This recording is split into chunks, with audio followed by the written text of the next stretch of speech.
Karena ini yang dipersoalkan tentang masalah pengeras suara di musola maupun masjid. Ya. Hal ini sangat bersentuhan langsung oleh ketakmiran masjid yang ada. Ya. Oleh karena itu, dalam hal ini, bagaimana pengurus lembaga takmir masjid Nahdlatul Ulama ini menanggapi aturan dari surat edaran Gus Menteri Gus Yakut Holil Komas? Monggo, Pak Mansur. Assalamualaikum warahmatullahi wabarakatuh. Alhamdulillah kepada semua teman-teman yang ada di Kecamatan Senduro terkait dengan apa yang disampaikan oleh Menteri Agama. Itu tadi sudah banyak sekali yang dibahas, termasuk mengenai masalah kata atau persamaan. Itu tadi sudah dijelaskan bahwa sebenarnya itu tidak ada unsur di antaranya perbedaan penistaan agama. Cuman ya saya sendiri pernah itu melihat di tayangan televisi pada waktu itu, yaitu Bapak Yakut, Bapak Menteri Agama, di situ memang tidak melarang, cuman suara pengerasnya itu aja dikurangi, cuma gitu aja. Dan bagi saya kalau memang itu Menteri Agama melarang adzan atau ditutup semuanya, toanya diturunkan, ya kita boleh berontak di bawah. Kan seperti itu kan. Karena bagaimanapun ini termasuk syiar. Nah, berarti kalau memang Gus Yakut itu betul-betul orang NU, termasuk menghalangi perjuangan NU, ini ya bukan orang NU, kan seperti itu kan. Nah, makanya kalau menurut pengamatan saya, karena kita di Indonesia ini termasuk bukan orang Islam saja, kan seperti itu. Orang Islam ya juga banyak, ya, alirannya pun juga berbeda-beda, itu banyak. Nah, makanya di sini kita jangan terprovokasi dengan mensos-mensos yang sudah ditayangkan melalui media ini. Jadi kita jangan terpancing. Jadi kalau memang Gus Yakut itu betul-betul orang NU, kita sebagai orang NU, ya harus kita lindungi, kan seperti itu. Jangan kita memperkeruh suasana justru menjatuhkan Gus Yakut, kan seperti itu. Jadi disinilah termasuk kekuatan kita untuk melindungi atau menjaga terutama nama NU. Siapapun orangnya, kalau memang itu termasuk pimpinan, nah maka kita sebagai bawahan ya harus kita memelihara atau menjaga sebaik mungkin.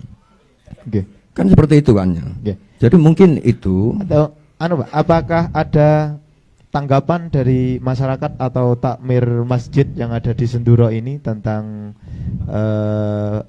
aturan pengeras suara? Saya kira kalau di Kecamatan Senduro kan aman-aman saja kan. Aman kan? Aman. Kan aman. Ini yang membesar-besarkan ya ini tadi.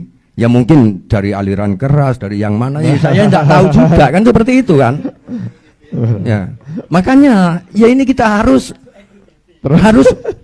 betul-betul menjaga, harus betul-betul termasuk mengamankan masalah ini untuk supaya Indonesia ini tidak gaduh karena yaitu tadi masalah adzan dibicarakan dibandingkan dengan bahasa anjing lah seperti itu. Ini kalau saya jawab baik anjing dengan adzan ya tentu tidak sama kan seperti itu kan. Nah, makanya kita ini di dalam organisasi yaitu harus betul-betul menjaga, jangan sampai kita ada info seperti ini langsung kita telan, harus kita telaah dulu. Nah, ini untuk apa tujuannya?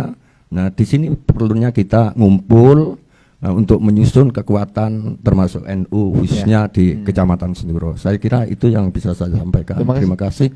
Wassalamualaikum warahmatullahi wabarakatuh. Waalaikumsalam warahmatullahi wabarakatuh. Assalamualaikum warahmatullahi wabarakatuh. Saya dari LTM dan agak tidak sama ngapunten Ustadz Nur Sodik. Masalahnya saya sudah turba ke beberapa termasuk 6 masjid dan musola. Dan itu musola yang dekat kurang dari 100 meter dan ada yang lebih dari 500 meter masjid dengan musola. Dan itu mengatakan takmir masjid banyak yang tidak ngerti dengan masalah ini. Jadi ngertinya di sosmed gitu loh. Jadi wis anjing menjonggong ae, anjing menggonggong ae sing didadakno masalah. Ya. Sedangkan ini tidak ada batasan ataupun dari ahli bahasa sudah jelas. Begitu. Sudah jelas bahwasanya tidak ada unsur kepentingan ataupun menyalahi agama gitu loh.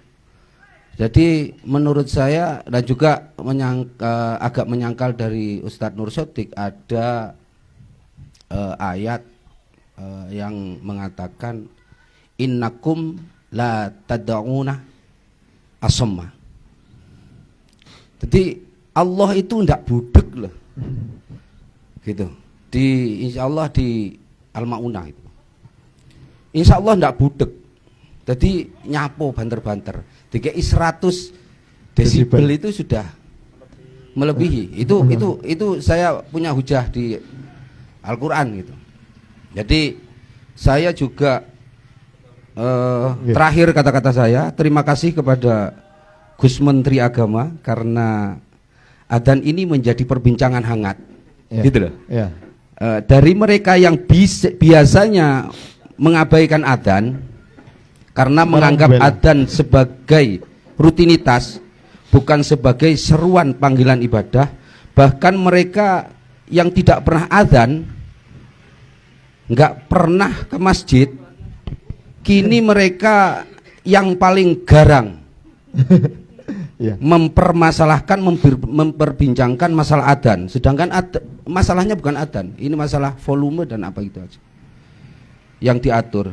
Dan saya merasa malu jika termasuk saya ini termasuk orang-orang yang menentang itu gitu loh. Jadi saya sangat berterima kasih karena adanya perbincangan hangat seperti ini. Assalamualaikum warahmatullahi wabarakatuh. Waalaikumsalam warahmatullahi wabarakatuh.